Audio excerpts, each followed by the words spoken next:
I'm Kent McDill.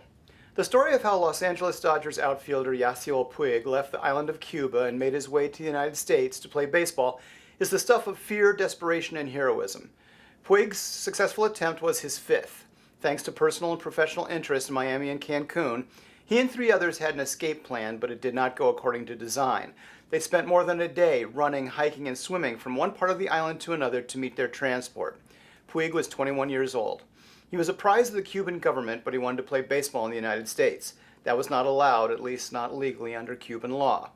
Puig was not the first Cuban to brave the conditions that would allow him to achieve asylum in the United States in order to play the sport that, in Cuba, is more of a religion than it is or ever has been in the U.S.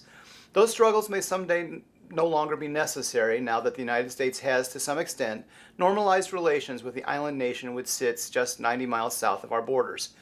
Major League Baseball has proposed that the U.S. government allow Cuban players to sign directly with American teams. MLB would pay a portion of the players' salaries to a Cuban-controlled organization that would support baseball on the baseball-crazed island. President Barack Obama, who spearheaded the normalization of relations between the two countries, will go to Havana in late March, during which time he will see an exhibition game between the Tampa Bay Rays of the American League and the Cuban national team. Even though there are currently more than a dozen Cuban players on Major League spring training rosters, it's not an everyday occurrence that a Cuban player gets to the States to play.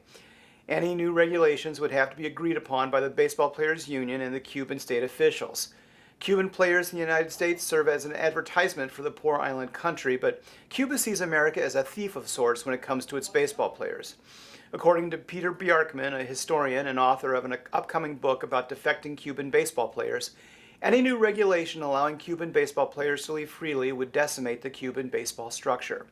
There's also a significant population of Cuban Americans who bristle at any suggestion that the U.S. should have normal relations with a country where they once suffered from a totalitarian regime, and their families often still suffer back home.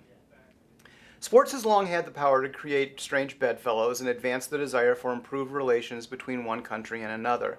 The U.S.-Cuba relationship is under review and renewal, and baseball may be a catalyst to make these testy neighbors a bit friendlier. I'm Kent McDill. Thanks for watching.